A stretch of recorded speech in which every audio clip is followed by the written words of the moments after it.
friends, welcome back to my channel, or welcome if you're new. My name is Rachel. How are we? Welcome to a new reading vlog. I don't really have any theme for this week. I don't really have any concrete plans. We're just gonna vibe and see what we end up doing. But I have quite a few books on my mind for this week, so I just feel like it's gonna be a good reading week for sure because I'm really excited about a lot of books. I have started one, so let's talk about that first. I am, I think like 40-ish% of the way through White Horse Black Knight. This is a bodyguard fantasy romance, which is a woefully underutilized trope, I feel like, especially in the fantasy romance genre. Why do I not see this more? Maybe it is more common and I just feel like I don't see it very much, but the bodyguard trope is so good. It's one of my favorites. There's so much tension, there is the forbidden aspect, and it's just so good. I feel like the bodyguard should be the love interest more often. So many times we have like the king or the crown prince or some like bad guy villain who isn't even actually a bad guy, he's just brunette, and I for one feel like the bodyguard is just such a wonderful love interest for so many different reasons, and I think it can just make the plot like really fantastic. So this is a bodyguard fantasy romance, and that is why I picked it up. I was very excited by the idea of this book, and I am liking it. There are a few aspects of this book that I don't really know how else to describe as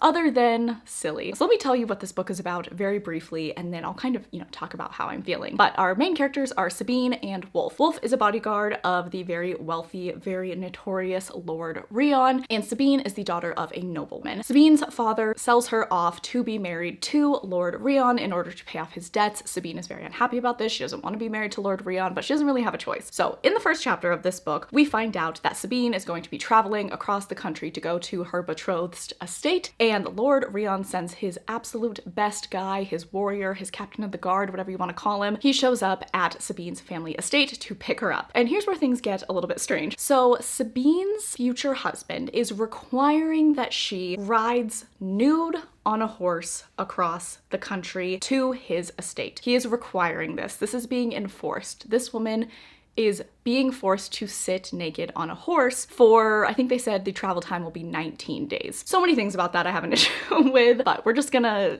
we're just gonna keep going. The reason why he is requiring this is because in this book, in this world, we have gods that are apparently all asleep. They're like fae gods, somewhere in the middle there. And in their mythology, there was this very fierce fae goddess, and when she went to go like meet her betrothed for the first time, she was nude on a horse and rode across the whole country very proudly nude. And so he wants his future wife to do the same as like an ode to this goddess as a way to honor her. I think that that is strange. When this book started, I was like, oh, okay, this book is getting off to a weird start. I don't know. I just, the logistics of it all, like I can't think about it too hard because it makes me uncomfortable. Yeah, she has to ride nude on a horse for 19 days across the countryside with a bodyguard. So that's how this book gets set up. I will say though, as the book has gone on, I'm liking it more, but definitely in the first chapter, I was like, what is this? Like, what are we doing? What are we doing? And it just gave the book an immediate, very overt sexual tone. And I just personally like when that is more slow burn, when the tone of the book kind of shifts into that more, spicy, sexy tone, for that to happen later on. But when I first started it, it definitely just set kind of a precedent of like, okay, the bodyguard is obviously noticing her body, notices how beautiful she is, she's nude, like it's a thing, it's just the way that it's written. It was just giving off very like, vibes. So I wasn't really sure if I was going to like that because for me, I'm more slow burn. I want, like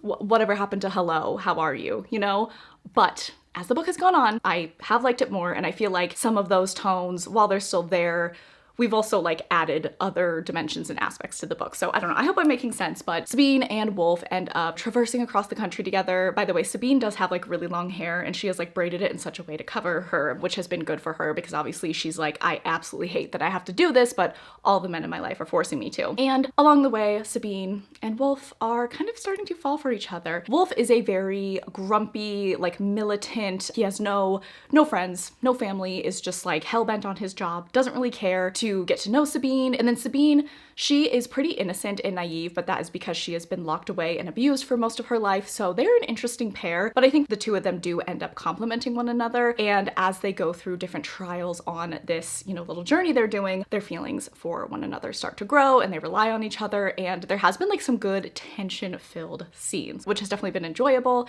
There's also another aspect to this book that I think is really cute, and that is that Sabine, she does have a little bit of magical powers. Some of the people in this book are fae blessed, which means that when they were born, apparently the gods gave them a little magic, and her magic, as far as we know, is the ability to talk to animals. And they're like traversing through the forest, and she's like talking to rabbits and squirrels and mountain lions, and then she has a horse named Mist, and she and Mist talk back and forth to each other, and Mist is so goddamn cute. She is this little white horse, and she is just like not trusting of any man, and she's just, I don't know, it's really adorable. So that is an aspect of this book that I'm really enjoying. But yeah, bodyguard, forbidden love, naked on a horse, but now things have like kind of gotten better and more interesting. And where I'm at now, the book is taking a turn and things are getting definitely more interesting. The plot is getting more interesting. I was like, I don't know if this is just gonna be them traveling across the country, like trying not to hook up until she gets to Lord Rion's house, but there has actually been some buildup of the plot, and there is potentially like some overthrowing of the powers that be occurring, and I don't know, that's the vibe that I'm getting, but I am liking that, so I'm keeping an open mind with this book. There's things about it I like, and there's things about it that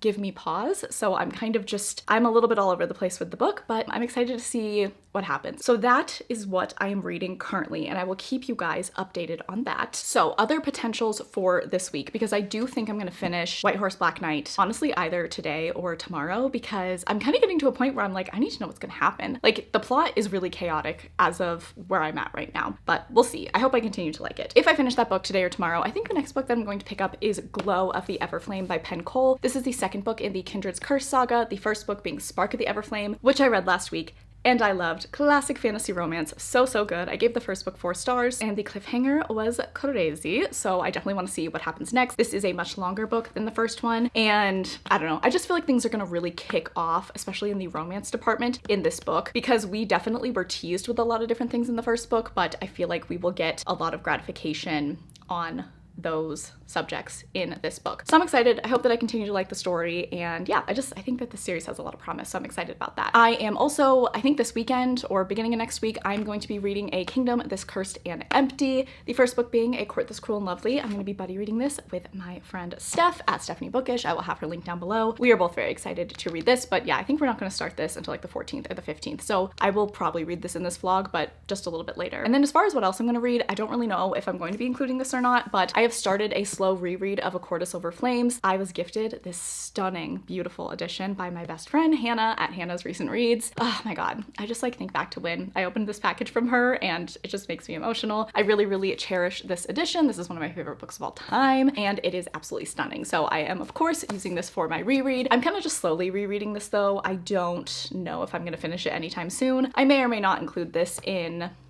this vlog, but that's just kind of where my head is at. Also where my head is at. So today I'm filming this on, let's see, it's January 10th. Today, Sarah J Maas posted a teaser for House of Flame and Shadow, which comes out in 20 days, by the way. How was that real? But she posted a teaser for House of Flame and Shadow. Number 1, I'm not okay. Number 2, major spoiler for House of Sky and Breath. If you have avoided that teaser, like if you're reading Crescent City right now and you've avoided that teaser, good. Do not go looking for it. I would recommend not following Sarah on Instagram until you're all caught up on the Crescent City series, because I was shocked. When I opened my Instagram, I saw the teaser and I was like, I can't believe that she just posted that. It's a really big spoiler, so I don't know. Her and Bloomsbury are just choosing chaos, I guess. But I know that there's so many people who are trying to read the series before House of Flame and Shadow comes out. So I don't know when I'm gonna post this. I imagine that she could potentially post even more spoilery teasers for House of Flame and Shadow, so stay safe, everyone. But for myself, who has read all of her books and was not spoiled or anything,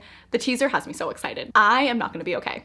I'm so excited. I am literally like, I feel so anxious in the best way. Like, I cannot wait for that book to come out. It's gonna be so good. So that's kind of where my brain is at. But then also, I really want to focus on like new books like White Horse Black Knight and these. So this is what we're working with this week. I will just let my mood take me along for the ride as it usually does. And yeah, that's gonna be it for this kind of intro, long-winded check-in. So I am going to read more of White Horse Black Knight and I will keep you guys updated on what I think of it. Hi friends, happy Sunday. How are we? So I think it's been a few days since we last talked. I want to say it was Thursday the last time I picked up the camera. Things have just been very busy. We went home and have been spending time with family. We also had my sister-in-law's baby shower this weekend, which was so much fun. So just spending time with family, but we are back home now. I have been reading a little bit though, so I did want to provide some updates on the books that I have read and then what I'm going to be picking up next. So number one, I did finish White Horse Black Knight. I finished that the day that I filmed that check-in, so I finished that all in one day and it was okay. It was all right. It was a 3-star book for me. I think that's what I have settled on. This book does have some fun moments, but overall I walk away from that book feeling like it was very mid, and I did have a couple of problems with it. My biggest issue was the romance. I just don't think it was well developed, and there was some hope kind of towards the beginning there. I mean, this book does have a weird setup, definitely, but as the story went on, I was like, okay, I can get into these two characters. I'm excited, but I swear there was a switch that was flipped, and all of a sudden they were in love, obsessed. Like I would burn the world down for her. She is the only thing that matters to me. I'm going to blow my entire life up for this girl. And I'm like, sweetie, you guys met last week. Like I just don't buy it. I just don't buy the romance. It was also a very lust-filled romance, and just, you know, especially in the guy's POV, just constantly talking about how much he likes doing it with her, and just that's like all he thinks about. I don't know. It just like wasn't for me. I didn't like the way that the romance was rushed. I am a slow burn girly, always have been, always will be. And I do think that there was kind of promise towards the beginning, but I definitely think that there was just some poor development. It literally felt like I turned to the next chapter and all of a sudden they were just making these giant love proclamations, these really big claims, and I just didn't believe it. It just wasn't very well done to me. So overall, it was okay. I did enjoy aspects of this book. As I said, I liked the fact that she can talk to animals. I thought that that was a really cute aspect of the book, and there were some fun moments for sure, but just not my thing. I also think the fantasy elements were like okay, but I think there's definitely a lot more there. It does seem like probably in book 2 we are going to get a lot more of that. I don't know if at this time I care to continue on with the series just because I didn't really like the romance, but we shall see what happens. But yeah, overall, it was like a very average reading experience. It's not going to be like a big recommendation for me, but it was okay. I also read quite a bit of A Court of Silver Flames. I'm 50% of the way done with this book, and I'm really, really enjoying this reread. I just love this book so much, and I'm really glad that I've reread it because there's a lot of world building stuff that I just forget. I don't know, there's so many little details that she puts into her books, and taking a second, or in this case, like third, fourth, fifth look at them does definitely always open my eyes. So I'm really excited by this reread. I'm having a lot of fun. I am going to try to finish this probably in the next couple of days because I just want to get this book read. And yeah, but I am really enjoying myself, and of course enjoying Hannah's annotations. So this has been a really fun reading experience. So my plans for the rest of the week, for the rest of this vlog, are going to be reading A Kingdom This Cursed and Empty, and then Glow of the Everflame. I am going to start with A Kingdom This Cursed and Empty. I am really excited for this book. I hope that I love this as much, if not more, than A Court This Cruel and Lovely. The way that that book ended gets me really excited for this book. I feel like it's really going to open up the world. I feel like we are going to see a lot more world building and just kind of understanding our characters' backgrounds a little bit more, and I'm very excited about that. This is a fae fantasy romance, enemies to lovers, hidden magic, hidden powers. It's a really, really fun book, and I just had such a great time with the first book. I flew through it, and I hope that I have the same experience with this one. And then after that, I will probably pick up Glow of the Everflame. I am really, really excited to get to this book. I just want to pick it up as soon as possible. I really liked Spark of the Everflame. I've posted that reading vlog, and so many of you have said that this book is even better than the first book, so I'm very excited. Really, really curious to see how the romance is gonna go. That's kind of like the biggest thing that I'm hoping for this book, is that we get a really well done romance, and I'm excited to be back with these characters and see how that all plays out. So today is Sunday, as I said, and we do kind of have a busy day, so I don't think I'm gonna be reading too much today. If I'm able to, I am gonna try to sneak in a few chapters of A Kingdom This Cursed and Empty. I always like question if I'm saying the title right because all these titles are so similar, but I got it right. A Kingdom This Cursed and Empty. I'm gonna try to start this tonight. We'll see if that happens, but I would like to get a few chapters in if we're not home too late, and then tomorrow I definitely want to read some of this as well as A Court of Silver Flames. I'm also going to film a video tomorrow, so it's going to be a very busy day, but all things I love, so I'm very excited about it. So I will definitely let you guys know once I have read a bit of this, and I'll give you my first impressions. Hello friends, how are we? So today is Tuesday, and I have more reading updates for you all. I have been reading, even though I haven't been checking in every day, I have been reading every day, which is really, really great, and I just now have things to say to you all. So let's get straight into it. Number one, I did finish my reread reread of A Court of Silver Flames. I didn't really vlog much of this, but I just wanted to say I finished this book. I'm really, really glad that I reread this, not only because I love this book, I love Nesta, I love Cassie, and I just really love the story, but this book just has so many great foreshadowing moments, world building moments. It's just a very significant book, and I'm really glad that I gave it another read. And then I have started A Kingdom This Cursed and Empty by Stasia Stark. This is the second book in the A Court This Cruel and Lovely series, which is a fantasy romance series. Because this is the second book in the series, I'm not going to dive too deep into what is happening in this book because I don't want to spoil you. I'm a third of the way into this book and I'm liking it. I am not, like, I think at this point, at the 33% mark of the first book, I think I was like loving it a lot more. I'm liking this, and there's not really anything that I can pinpoint that I'm disliking. Well, that's not true. There's like one thing that, and I don't even know how to feel, because like this happens so often in fantasy romance. I feel like it's a very common trope that we need to just like move past as a society, the fantasy romance society, which is the whole like when someone doesn't tell someone something or just omits something, and then the other person is like, I'm so mad at you, I can never trust you, blah, blah, blah. But like, obviously they still have feelings for one another. So there's this back and forth. I'm just like kind of over that. Like, I would like to be done with that. And it does happen in a lot of, not even just fantasy romance, I think it happens in a lot of just romance books in general, but I see it particularly often occur in fantasy romance. And as someone who lives, breathes, and dies for fantasy romance, I'm just kind of like, okay, I think we should like find a different conflict to have. That's going on a little bit here, and it's okay. It's not like terrible. It's not the worst thing ever. There are much worse tropes out there, but I'm just kind of like, can we move on? Like, I'm ready to move on. I feel like everyone else around you guys is ready to move on. Like, let's just get the plot moving. That is a little bit of a bummer, but I mean, I did kind of know that going into this book that is what was going to happen. And I am only a third of the way into this book, and it's a 530-page book. So there's a lot more time for things to happen. And I do think like, at this moment in time, I'm not going to make any super harsh judgments about the book just because I do have so much book left. I have over half the book left, so we'll see what happens. I am intrigued by the way that things are going. We've had some introduction of new characters that seem really cool, and I am looking forward to what is going to happen. I definitely am intrigued enough to continue on with the story, but I am just a little bit like, okay, like I've seen this film before. I didn't like the ending. Like, let's do something different, but I kind of knew that going in, so I can't be too mad about it, I guess. I don't know. But that's all I wanted to say about this. This is going good. This is going well, but I am just finding that aspect of the romance to be a little bit irritating. But I am hopeful that some really fun, funky, fresh things are gonna happen in the last 66% of this book, and I will be more entertained, and I'll forgive all of what's happening right now. That's all I really wanted to say. Was any of that of value? I think that's debatable. But anyway, it's Tuesday. I am going to honestly probably read another good chunk of this book tonight. I don't know, I kind of want to finish this book tonight. Like, I feel like I could because I don't really have anything going on tonight. So that's a possibility. So I might finish this. I might clean up a little bit. I am working on doing laundry right now, so nothing too exciting to share with you all. I'm just kind of hanging out tonight, and I think that I will just continue to read this, and I really, really hope that things just get a little bit more interesting. That's all I have to say for now. So I will talk to you guys soon with more updates.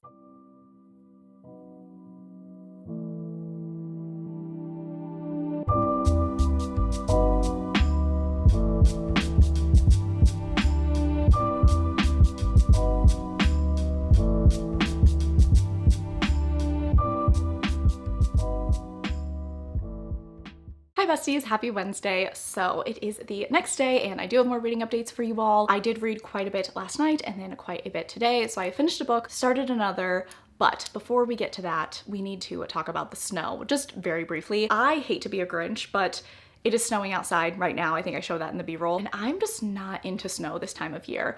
My philosophy is like October 1st through December 25th. Give me all the fall, wintry vibes. Snow all you want. It can be stormy, it can be dark, gray, rainy. Like, I expect that time of year. I don't know what's wrong with me because I literally live in the Pacific Northwest, but as soon as December 26th hits, I'm like, okay, it's time for spring. Like, I'm done. I'm over it. I don't want the wintry weather anymore. I despise it, to be honest with you. And the fact that it is snowing and I'm just sitting here like watching the streets just, you know, get icier. I wanted to go to the gym tonight. Now I don't think that's gonna happen because I don't want to drive in the dark and the iciness. I just find it more of an inconvenience than anything else. So yeah, I'm a bummer. It is very pretty. I will say. I will give it that. It is very, very beautiful, but I'm not loving it, unfortunately. I know it's like snowing everywhere right now. I think even in parts of Texas it was snowing. But yeah, not my thing. So just wanted to complain about that. And now let's get into reading updates. So this morning I finished A Kingdom This Cursed and Empty. I ended up liking this book a lot more as it went on. Definitely, I think the second half of the book is stronger, which I was really, really happy about that because I wasn't like hating the beginning of the book, but I was kind of just like, okay. Prisca and Lorien were being a little bit aggravating, but that whole like being mad at each other because of omitting things and all of that, that did end, which I was glad about. I feel like even before the 50% mark that ended, and I'm happy about that. The way that that was handled, the way that that was wrapped up, I'm satisfied with. What I did really like is the side characters kind of added some perspective to Prisca and Lorien, and we're just kind of like, hey, get over yourselves. Like, there's reasons why people do these things, and I really appreciate that. I like when the side characters give our main characters, like, you know, they push back a little bit at them, and thankfully they were there to help me out because I was definitely like, okay, we need to get over these things, and I think that the side characters really helped, just added some levity, I think, to the whole situation. So that romance trope, while it is in this book, it did end fairly quick enough, I will say, and I was really happy to see Prisca and Lorien just kind of start working together. And then I thought that the plot really picked up in this book as things went on. Things got very crazy. We had some shocking things happen towards the end of this book, and particularly the very end of this book. Oh my god, I am so excited. I mean, it's terrible, but I'm so excited to see what happens in the third book. Like, the ending just really, really got me. I think it was a good, terrible ending, and I'm excited by that. We also got some additional POVs in this book, which I am very curious about. So I'll definitely be picking up the third book, probably not like right away, but overall, I'm going to give this book a 3-star rating. I did not like it as much as the first book. It did have some weak points. There were a couple pacing issues that I had, but overall, I enjoyed myself. This is definitely like a good 3-star for me. I saw this post the other day that said there are good 3 stars and there are bad 3 stars, and I just, you know, can't really expand any further on that. And when I saw that, I was like, yep, absolutely. I give out good 3 stars and I give out bad 3 stars. I can't really explain any further like why that is. I can't give you like a detailed description of what a good 3-star is and a bad 3-star is. It's just vibes. This is a good 3-star. I enjoyed reading this. I think it suffers a little bit from that, you know, second book syndrome. We had like some lengthy info dumping and all of that, but also I kind of understand why we had to do that, just to kind of explain things as the plot went on. So I enjoyed myself, but it's not as good as the first book. So it's a good 3-star. Do with that what you will. I definitely will continue on with the series, but I have enjoyed myself so far. So I am happy that I read this. Okay, so then the next book, and I think last book that I'm going to be reading for this vlog, is not going to be Glow of the Everflame. My mood reading is at the wheel right now. She's at the wheel for all of 2024. And I think that I just decided after reading 2 fantasy romances back to back that weren't like amazing, I need a little bit of a palate cleanser. I just don't want to step into Glow of the Everflame, which is a longer fantasy romance. And I don't think I'm ready to read it yet. At this moment in time, after reading A Kingdom This Cursed and Empty, I'm not ready to pick that up. I'm still so excited for it, and I will be reading that very soon, but I need to pick up something a little bit different. And so I decided I am going to be reading a Formula One sports romance. If you are new here, if you have not heard me talk about Formula One, that is my favorite sport.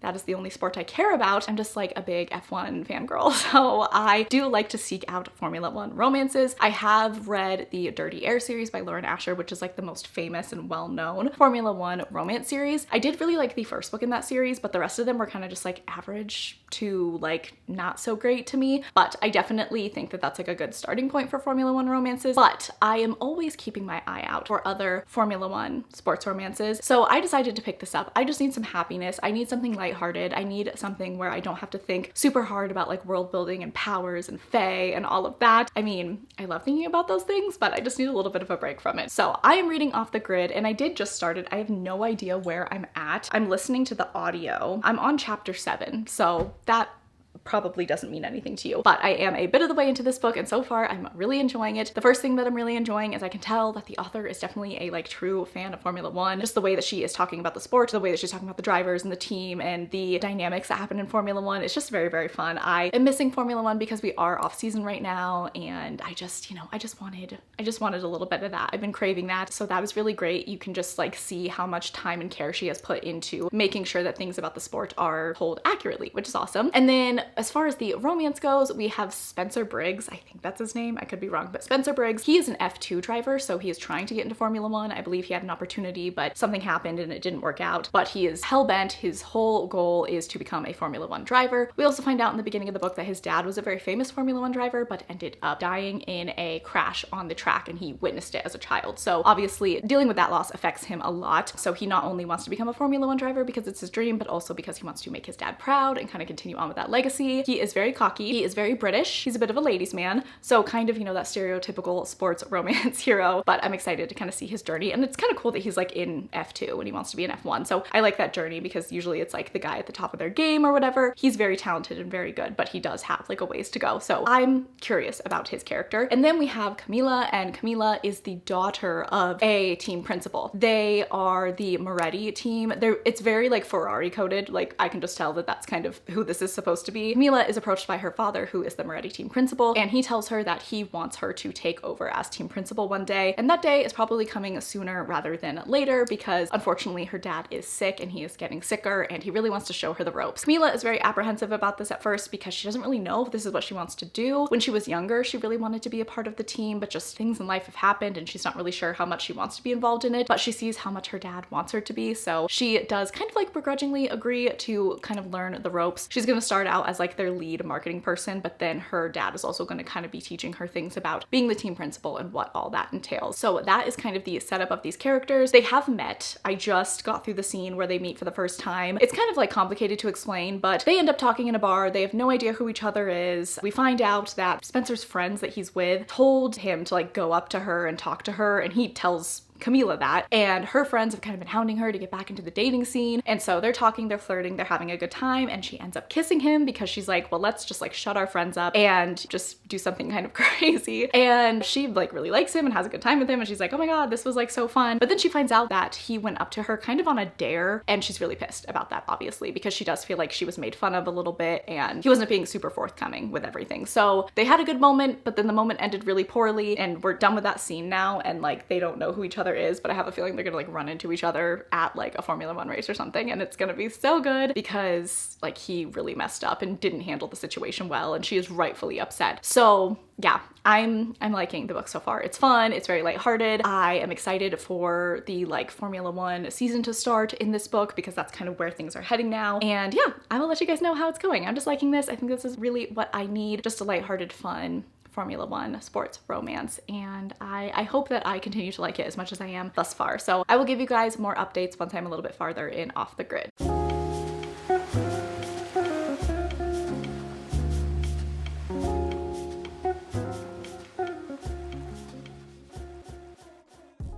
Hi besties, so I wanted to do a really quick check-in because I do think I'm gonna finish Off the Grid tonight. I'm like 55% of the way through it. I actually might try to get this video up tomorrow, so I'm feeling ambitious, but because of that, I did want to check in one more time before I close out the vlog, presumably in a couple hours. But I don't know, I'm so conflicted about this book right now. The Formula One aspect of this book is so good and so much fun, and I'm loving it, and like that gives me just like the best vibes, like 4 or 5-star vibes. The Formula One plotline is really, really good, and I'm enjoying that, like loving it so much. I miss F1, so like this is definitely scratching that itch. But what is not scratching my itch is our male love interest, Spencer. He started out kind of like cocky douchey in a fun way, and now he's like cocky douchey in a not fun way, and he does have some layers. We definitely get a little bit more into his psyche, why he is the way he is a little bit, you know. He's definitely been through some trauma that has definitely impacted him. He, I think, is somebody who has something to prove and definitely feels very strongly about wanting to be successful, about making his dad proud, and also like kind of disprove the people who don't believe in him. But he's like kind of been mean to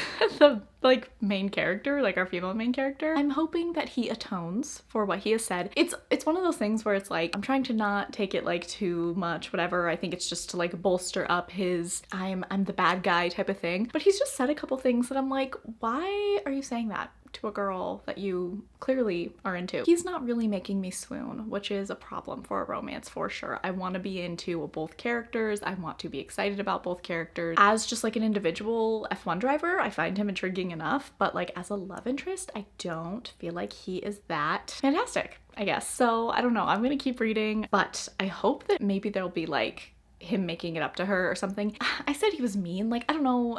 I mean, yeah, he was like kind of mean. I don't know. I was just about to like talk myself out of it, but he was kind of like rude, and like I'm all for like cocky, but then maybe there's a reason behind it, or like major groveling or something like that. So I will hold my judgment until I finish this book, but I just want to mark that right now that like I'm not loving him. I don't find him, like, I'm not getting the butterflies. Like, I love getting butterflies from a main character, and there are no butterflies to be found. So that is all I wanted to say for now. I will probably not check in with you guys until I finish, and I'll close out the vlog and everything, but things are going okay. I am enjoying my reading experience because I think it is a well-written like F1 romance kind of, but like the romance is leaving a lot to be desired, and I'm just not really into Spencer. So more to come on that later. Hi guys. I am coming to you just a few hours later. I think it's like, well, it's kind of a lot of hours later. It's like 8:30 or 9 right now. I finished Off the Grid and I did not like this book. Wow. Things went downhill, honestly. I do have to wonder if I was like just caught up in the Formula One of it all in the beginning. But yeah, I don't know. I still feel like the book had a stronger start than definitely compared to the rest of the book. Formula One elements were great, I will say. 10 out of 10 snaps for that. But the romance, which is really what we're here for, I did not like at all. I really, really do not like Spencer Riggs, and you guys can put that on my gravestone. He was like not a good love interest. I really did not like him. In the beginning, he's obviously this archetype of the cocky athlete, the playboy, famous guy, whatever, which I knew that going in, and I like that character. Like, I have no problem with that character, with that archetype, if he can prove himself to actually be a genuine person, treat his love interest with respect and admiration, maybe a little bit of groveling here and there. I don't really feel like we got that, or much of that, from Spencer. I feel like as the book went on, yes, we did peel back some layers. He definitely has trauma. He definitely has explanation for like why he has this hard exterior, and what he has been through is going to affect him in his interpersonal relationships. But he was like mean to Camila, I feel like, multiple times throughout the book. I just never got there with him. I just never connected with him. I don't think Camila and Spencer should be together. I think Camila could do so much better than him, and I just don't like the way that he treated her, and I really, really wish that he had been more obsessed with her. I kind of cared more.